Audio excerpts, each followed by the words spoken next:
Donc, je suis contente de finir ces présentations. Et moi, je vais parler d'où je parle, effectivement, en tant que psychiatre. En tant que psychiatre je suis chef de service d'un service à l'hôpital de Versailles, qui a développé depuis longtemps des coordination, des collaborations avec les médecins généralistes du territoire. Et j'ai eu la chance moi-même, quand j'ai commencé mon clinica, de travailler dans un dispositif de soins partagés, je vais revenir là-dessus, qui existe depuis 2001 au Centre hospitalier de Versailles, et puis actuellement de suivre l'expérimentation Sésame, qui a déjà été un peu évoquée. Je collabore aussi avec le réseau Sentinelle. Donc, je suis une psychiatre qui aime travailler avec les médecins généralistes et sur ces questions de coordination et de collaboration. Je n'ai pas d'intérêt, sauf ce que j'ai déjà dit, à déclarer. Donc mon propos va être sur cette coordination et puis repartir du guide HAS qui a été publié en septembre 2018 sur la coordination entre le médecin généraliste et les différents acteurs de soins. Donc ça va dépasser finalement le seul psychiatre, déjà ça a été déjà évoqué avec le psychologue, et les infirmiers qui vont être aussi introduits. Donc les acteurs de soins dans la prise en charge des personnes qui vivent avec des troubles mentaux fréquents ou troubles mentaux sévères, comme déjà ça a été évoqué par Marie-Hélène Certin. Donc le constat de ce guide, c'était le rôle de facto, c'est-à-dire c'est comme ça, la médecine générale est au centre des troubles, des soins des troubles mentaux fréquents. Il y a une nécessaire coordination pour toutes ces situations qui ont été décrites par Marie-Hélène Certin comme ces soins conjoints. On ne parlera pas des deux premières catégories qu'elle a évoquées, mais bien les soins conjoints où la coordination, la collaboration entre acteurs de soins est importante à prendre en compte. Et ce guide était intéressant parce qu'il inventoriait toutes les expériences qui étaient conduites sur cette coordination, aussi bien en France qu'à l'étranger. Alors, il prenait 5 grandes typologies d'actions de coordination. Je vais parler de 4, puisqu'on va laisser tomber les coordinations pour les troubles mentaux sévères. Notre propos cet après-midi, c'est plus de parler des troubles mentaux fréquents, troubles anxieux, troubles dépressifs notamment, comme ça a déjà été évoqué. Alors, les premières typologies, et puis au fur et à mesure, finalement, on peut dire que la coordination augmente au fur et à mesure de ces typologies. Je vais revenir là-dessus. Donc les premières actions, c'est tout ce qui va consister à améliorer la communication entre les différents acteurs, donc prendre attention aux courriers qui sont adressés, aux demandes qui sont faites en retour, tout ce qui va être télémédecine, tout ce qui va être système d'information partagé, tout ce qui peut être aussi des réunions cliniques pluridisciplinaires, pluriprofessionnelles, comme ça peut être fait par exemple dans certains arrondissements de Paris, entre médecins généralistes et psychiatres de ces arrondissements. Et puis tout ce qui va être processus d'adressage vers les soins spécialisés, d'adressage spécifique. Et par exemple, c'est l'expérimentation de la CNAM avec l'adressage et puis la prise en charge des psychothérapies, adressage par des médecins généralistes et la prise en charge de ces psychothérapies par les psychologues des territoires. Alors, notre idée, ce qui était demandé, c'était de vous présenter les dispositifs de coordination et puis vous donner aussi qu'est-ce qui existe comme preuve sur l'impact pour les prises en soins pour les patients. Alors, il n'y a pas beaucoup d'études, on pense que c'est très important, mais la communication est sans doute importante, sans doute que cette augmentation de la communication augmente la coordination, mais il n'y a pas d'études si précises que ça à vous présenter, à part les expériences des uns et des autres. Et puis, les résultats des expérimentations, ça, sont à venir, et il y a déjà eu une enquête auprès des médecins généralistes, des psychologues qui ont été concernés par ces dispositifs.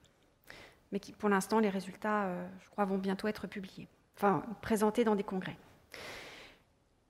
Deuxième grand type de coordination, c'est les colocations, c'est-à-dire exercer, c'est ce que nous a été déjà présenté aujourd'hui, là, par exemple, dans la maison de santé pluriprofessionnelle des Mureaux, donc il y a des médecins généralistes et puis il y a des psychologues.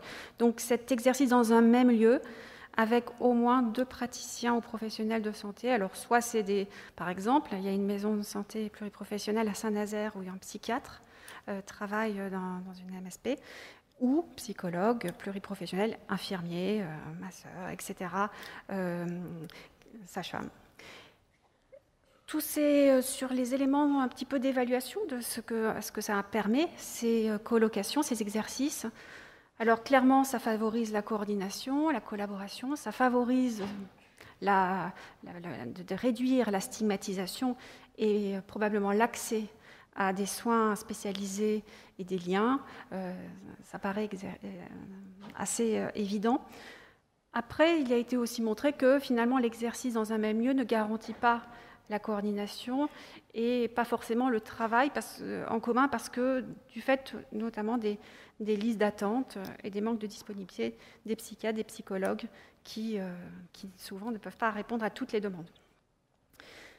Cette colocation a aussi été un peu abordée à l'international par tous les travaux qui s'appelaient les soins partagés en liaison-attachement ou dans les pays anglo-saxons, des psychiatres allaient dans des cabinets de médecine générale avec cet objectif plus de soins partagés, là, de coordination.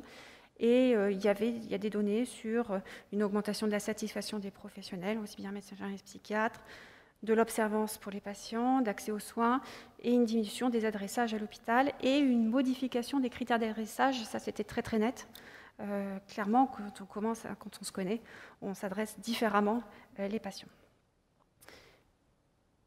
Troisième grand dispositif, c'est ce qu'on appelait donc les dispositifs de soins partagés. Alors l'anglo-saxon, il parlait de consultation-liaison, notamment, et c'est le Canada qui a développé ce terme de soins partagés. C'est des consultations d'avis et de suivi conjoint qui sont destinées aux médecins généralistes du territoire, centrés sur les troubles mentaux fréquents. Alors c'est souvent dans des lieux plutôt déstigmatisés, et d'emblée, les consultations sont présentées comme un lieu où il n'y aura pas de suivi, mais un point ponctuel. Et s'il y avait besoin d'un suivi, il y aurait orientation de la personne. Donc le médecin généraliste sur le territoire, et donc il y en a 3 en France, à Versailles, comme j'en ai déjà parlé, à Créteil et à Toulouse. Donc le médecin généraliste adresse à une équipe pluriprofessionnelle, spécialisée dans les soins des troubles mentaux, infirmiers, psychiatres, psychologues, qui vont recevoir la personne un nombre limité de fois et donner un avis. Donc soit la séquence suffit et il y a retour auprès du médecin généraliste, soit il y a orientation. Là, dans le tableau, c'est un petit peu les chiffres d'activité du dispositif de soins partagés du centre hospitalier de Versailles. Voilà, à peu près 200 patients adressés par an. Majoritairement, 85% sont adressés par les médecins généralistes du territoire, avec plus de patients suivis. Des actes qui vont des infirmiers qui, en général, font le premier entretien, particulièrement les psychiatres, les psychologues. Des délais de rendez-vous assez brefs. Vous voyez à peu près 11 jours entre l'appel du patient et le rendez-vous. Des taux d'absence au premier rendez-vous très bas. Il manque un 3,5. Par contre, un nombre de médecins généralistes sur le territoire qui travaillent avec ce dispositif de soins partagés un peu limité, et donc environ 3 consultations. Je détaille un peu ces points parce que ça va un peu dans le sens aussi de l'évaluation de l'impact sur finalement les délais, ce qui montre, dans les évaluations d'impact, il y avait aussi des améliorations des satisfactions de tous les protagonistes, et puis surtout, une donnée assez importante, que suite à ces dispositifs de soins partagés, finalement, environ 80% des patients retournent en médecine générale après l'intervention de ces soins partagés, et donc 20 à 40% sont adressés pour des prises en charge spécialisées. Un des points limitants, vous voyez, 110 médecins généralistes alors qu'il y a 400 médecins généralistes sur le territoire, par exemple des Yvelines Sud. Donc c'est clairement une couverture limitée sur le territoire et un nombre limité de personnes qui peuvent en bénéficier. Et il y a eu différentes études, je ne vais pas détailler, mais nous avons étudié un petit peu les typologies des patients. C'est des patients qui ont des troubles mentaux fréquents, mais avec des situations sévères ou complexes. Donc je passe au dernier élément de coordination entre médecine générale et acteurs en santé mentale, c'est les soins collaboratifs. Donc c'est un modèle qui a émergé dans les années 90 aux États-Unis et qui a diffusé, alors beaucoup aux États-Unis, mais aussi dans d'autres pays, dont vous avez la liste. C'est une approche qui est pluriprofessionnelle et très structurée, avec des modèles de prise en soin bien structurés, sur notamment des calendriers de rendez-vous, des outils de mesure qui permettent de suivre l'évolution de la personne et donc éventuellement, s'il n'y a pas d'évolution suffisamment importante selon ces outils de mesure, de se dire comment intensifier la prise en charge, et également des programmes où la communication interprofessionnelle est renforcée avec des réunions cliniques et aussi un dossier ou registre partagé. Donc là, il y a un petit schéma qui montre le patient au centre, évidemment, de ce dispositif, mais avec toute une équipe des soins collaboratifs, et donc est entouré en rouge. Alors dans les pays anglo-saxons, c'est ce qu'on appelle le case manager.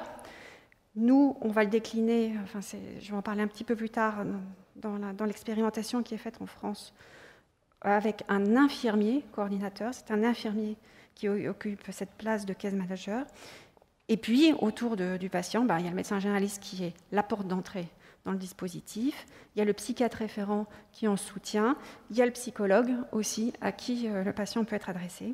Et puis, toutes les autres ressources aussi qui doivent être aussi mobilisées, puisque, comme l'a dit tout à l'heure Marie-Hélène Certin, les problématiques de santé mentale, des troubles mentaux fréquents, concerne de nombreux professionnels, et pas seulement professionnels, de nombreux acteurs. Alors, sur ce dispositif de soins collaboratifs, on a des données de preuve solides, avec au moins 80 essais contrôlés randomisés, avec une efficacité qui a été démontrée sur l'évolution des personnes, sur l'amélioration de la santé physique, sur l'observance, sur la satisfaction et également un modèle économique qui est bénéficiaire. Alors voilà un petit peu détaillé les éléments de preuve. Je ne vais pas tous les lire, mais donc ce modèle de soins collaboratifs a bénéficié d'une revue Cochrane où il y a clairement une amélioration significative des symptômes de dépression ou d'anxiété, et vous voyez aussi bien à 6 mois, de 7 à 12 mois, de 13 à 24 mois après la prise en charge, et même à très long terme. Enfin, à très long terme, ce n'était pas significatif, au-delà de 24 mois. Je n'ai pas détaillé les autres éléments sur les risques relatifs, les améliorations, mais donc c'était également un effet sur les autres points que j'ai évoqués tout à l'heure, et cette évaluation que $6 économisés était économisé pour $1 dépensé, donc un modèle économique qui était plutôt vertueux. Par contre, donc, si l'efficacité est clairement démontrée, se posent des questions d'implémentation, et c'est le guide HAS de 2018 reconnaissait les résultats positifs en termes d'efficacité clinique, mais s'interrogeait sur l'applicabilité en vie réelle de ces tels programmes d'intégration des différents professionnels. Il y a quelques études internationales qui se sont intéressées à l'implémentation, surtout aux États-Unis, comme vous voyez, sur la fidélité, jusqu'à quel point il y avait pénétrance, sur la faisabilité, et puis conclure, avec des conclusions plutôt positives sur la possibilité d'implémentation de ces soins collaboratifs. Donc, en France, il y a une première expérience de soins collaboratifs qui s'appelle Sésame, pour soins d'équipe en santé mentale. L'idée, c'est d'améliorer le dépistage et la prise en soin des troubles mentaux fréquents, notamment en se basant sur la dépression et les troubles anxieux chez l'adulte en médecine générale. Cette expérimentation a été possible avec un partenariat avec l'Université de Washington, l'Institut Montaigne et le Centre hospitalier de Versailles, et a été rendue possible aussi avec un soutien de fondations privées et du Fonds d'innovation organisationnelle. Donc, a commencé, vous voyez, en octobre dernier, une implémentation pour 2 ans et demi de ces soins collaboratifs, avec une implémentation très intéressante sur 4 sites, avec 2 MSP, donc à la Celle Saint-Cloud, au Mureau, également en cabinet médical à Chevreuse, tout autour de Versailles, et des médecins généralistes en pratique isolée, pardon, localisés sur Versailles. Ces différents sites bénéficient d'un accompagnement avec 3 infirmiers, dits infirmiers coordinateurs, et 3 psychiatres consultants qui sont en lien avec un infirmier. L'idée, c'est donc, là, il y a eu déjà des inclusions, donc je pense que Marianne Certain pourra aussi dire en pratique comment ça se passe. Normalement, en janvier, l'idée, c'est d'introduire une approche populationnelle, d'arriver aussi à, pas seulement l'adressage par les médecins généralistes, mais également d'organiser un dépistage dans les maisons de santé pluriprofessionnelles et un déploiement du projet en visant 800 à 1000 patients, donc depuis 18 ans, comme critère, troubles dépressifs et anxieux, et avec un critère de mesure de l'intensité dépressive.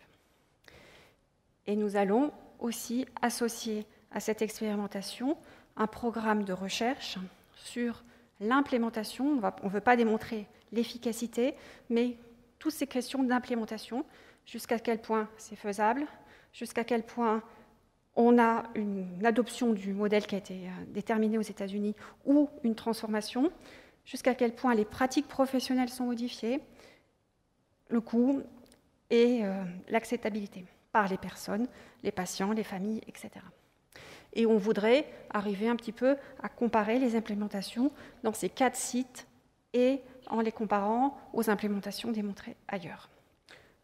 Nous avons été sélectionnés dans l'appel à projet Respire pour pouvoir mener à bien cette étude. Et donc, nous aurons des résultats, normalement, début des résultats en 2023.